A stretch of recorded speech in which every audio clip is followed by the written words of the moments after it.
Hello, CS112. Today I'll be going over a quick solution to Lab 6, which has to do with the dictionaries. In this lab, you were to create a function called finds word values list, which you were given a list of words and a letter points dictionary. You were to create your own kind of Scrabble-esque devaluer. So what I mean by that is that your first argument would be a list of strings, and your second argument would be a dictionary where you were given the value of some of the characters. So you were to parse each of these strings, and given the what some of these characters' values add up to, you are to return a list of each word's value. So in this case, cucumber has a value of 2 because it has a B in it. None of the other characters have any value in this dictionary, so the first element is 2. Telephone totals at 20, potato 30, so on and so forth. And I also have the 2 test cases that were provided here. So I'm just going to dive right into it. The first thing that you guys should consider is that when you see a list of strings, you can kind of think of it as a 2-dimensional array of characters. So when you're looking at this, this could be, this is your list, and then each of these elements, which are strings, can be seen as another list of characters.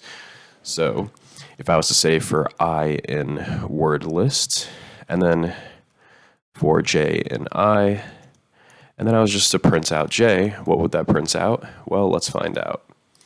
Let me first comment out these guys, just so we're only seeing my loop print statements. And if I was to run this here, well, I shouldn't comment out both of them. I'm just going to comment this out. And if I was to print them out, well, we're getting, yes, obviously we're getting an error that this wasn't defined yet. This was just on the PDF. Let's just go ahead and define it real quick as an empty list, because we will be populating that as we go on. But before that, we are getting, we're printing out each and every individual character. Here's cucumber, then there's telephone, so on and so forth. So this is how we're going to access each character. Now, how do we check if a character is actually in this dictionary to be counted? Well, we can use the in operator, which is a very powerful operator. So if I say if J in, and then the name of the dictionary, letter points dict, what this will do is this will check if the character J, so each one of these characters, is a key in one of these dictionaries. So it's going to check each of these key values. So if I say, for instance, the first iteration, J will be C for cucumber. It will check, is this C, is this C, is this C? So we'll check each of these keys in the key value pair. So it'll keep going until it, actually finds one. And then if it does find one, we actually want to do something. And what do we want to do? Well, we want to keep track of, the total score. So I'm going to create a total variable here, set that equal to 0. And I'm going to say total plus equals, and what am I going to plus it equals by? Well, since we know that we want to plus it equals by this key's, if it exists within this dictionary, plus equal by this key's value, in order to do that, we simply have the dictionary's name at that key. What this will do is this will grab whatever value is associated at this dictionary's key and add it to total. And then after that, we are going to want to actually append to our list, so we're actually getting some stuff in there. So I'm going to append total to it.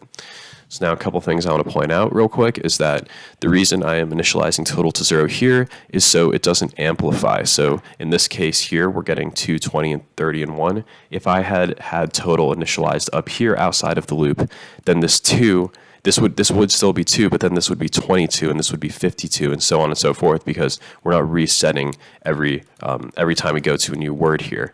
And also I am appending right here, which is outside of the inner for loop, but inside of the outer for loop, just so I can append once per every word.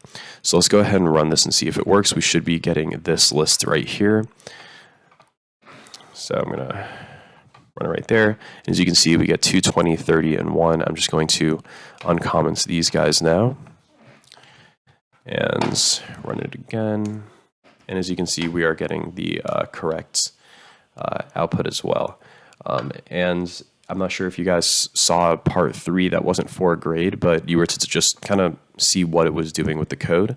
And I don't know if you guys recall it. I actually don't have access to it, but what it was doing is essentially creating an entire an entire dictionary of every single letter in the alphabet and just incrementing their value by 1. So I believe A was 0, and then B was 1, C was 2, so on and so forth. But it was a dictionary of the entire alphabet, and they were comparing that with a string or a list of strings. So that's what part 3 was doing. But again, that part was not for a grade. You just needed to get your code working for parts 1 and 2, which seemed pretty straightforward. So if you have any questions, let us know.